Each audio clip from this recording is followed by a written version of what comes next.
In 1600, a group of London merchants asked their queen for permission to trade. What she gave them would end up ruling an empire. They weren't soldiers, and they weren't diplomats. They were investors, chasing the same spice trade that had made the Dutch rich. On the last day of the year, Queen Elizabeth I granted them a royal charter, the Governor and Company of Merchants of London trading into the East Indies. No other English subject was allowed to trade east of the Cape of Good Hope. It was exclusive, it was legal, and it was, on paper, purely commercial. They came for pepper and cloves. They found something better: Indian cotton, woven finer and cheaper than anything Europe could produce. Within decades, textiles, not spices, were funding the entire company.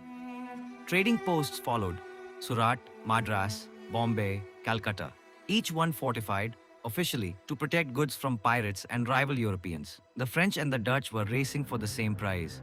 By the mid-1700s, the empire that had once ruled most of India was crumbling from within. Regional governors were breaking away. European trading companies were arming themselves. Into that vacuum stepped a corporation that had never intended to govern anyone. In 1756, the young Nawab of Bengal, Siraj-ud-Dowlah, attacked the company's fortifications at Calcutta without permission and seized the city. Dozens of British prisoners died in a single overcrowded cell. An event that would be remembered and exaggerated as the Black Hole of Calcutta. The company wanted Calcutta back. It sent for its most ambitious officer. Robert Clive did not plan to win Plassey on the battlefield. He planned to win it before a single shot was fired. Loyalty has a price. So does a throne. By secretly promising Siraj's own military commander, Mir Jafar, that he would become the next Nawab of Bengal if the current one lost. On June 23, 1757, the two armies met at Plassey. Clive had roughly 3,000 men. Siraj had 50,000. But the battle everyone remembers as a great military victory was, for the most part, a battle that never happened, because Mir Jafar's soldiers simply didn't fight. Mir Jafar got his throne. The company got unrestricted trade, a compensation payment, and control over Bengal's richest districts. Clive himself walked away with a personal fortune worth roughly 234,000 pounds, a private windfall from what was supposed to be a commercial dispute. The company had swapped one Nawab for another, but the underlying conflict hadn't gone away. Company traders were abusing duty-free passes meant for official business, undercutting local Indian merchants. The next Nawab, Mir Qasim, tried to build an independent, modern drilled army to push back. 7 years after Plassey, at Buxar, the company faced a real coalition: the deposed Nawab of Bengal, the Nawab of Awadh, and the Mughal emperor himself. Outnumbered roughly 5 to 1, the company's disciplined infantry won decisively. Many historians consider this, not Plassey, the true birth of British power in India. In August 1765, the Mughal emperor granted the company the Diwani, the legal right to collect taxes across Bengal, Bihar, and Orissa. It sounds like paperwork, it wasn't. For the first time, a private trading company was the tax authority over one of the wealthiest regions on earth.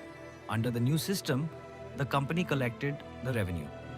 The Nawab's officials kept the responsibility for law and order, a split later historians called the dual government. Almost no one was accountable for the people's welfare. In 1770, a catastrophic famine swept Bengal. Estimates of the dead vary widely between sources and remain historically disputed. But by any account, they were in the millions. Back in London, Parliament grew uneasy. A company answerable mainly to its shareholders was now governing tens of millions of people. The Regulating Act of 1773 and Pitt's India Act of 1784 brought company rule under a new layer of government oversight, without ever fully nationalizing it. By the early 1800s, the machine was self-sustaining. Tax revenue paid for an army. That army, overwhelmingly Indian soldiers, sepoys, serving under British officers, expanded company territory. New territory produced more tax revenue. The cycle fed itself. In 1813, Parliament stripped the company's trading monopoly with India. By 1833, its China trade monopoly was gone too. The organization that had begun as a trading company was, by law, turning into something else entirely: an administrator of territory that happened to still be run by a corporation. By the 1850s, resentment had been building for years over territorial annexations, disrupted local rule, and religious and cultural friction with company policy. The spark in 1857 was smaller and more personal. A rumor that new rifle cartridges were greased with animal fat, offensive to both Hindu and Muslim soldiers.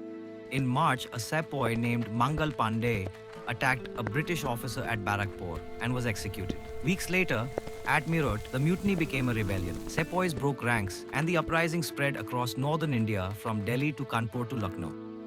The rebellion was fierce, and the reprisals on both sides were brutal. A history many historians still debate in tone and interpretation. It lasted over a year, and in the end, it failed to remove British power from India, but it permanently ended the idea that a company could be trusted to govern.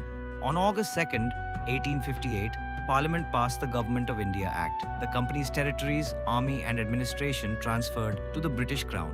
The organization that had gone from ledger books to armies to an empire within an empire was itself wound up. It formally ceased to exist in 1874. The East India Company was never sent to conquer a country. It was sent to buy pepper and sell cloth. But once it could pay for expansion out of the very revenue it collected, growth stopped needing the company's original purpose at all. Somewhere between a royal charter and a global empire, the business plan disappeared, and nobody in London ever voted to replace it.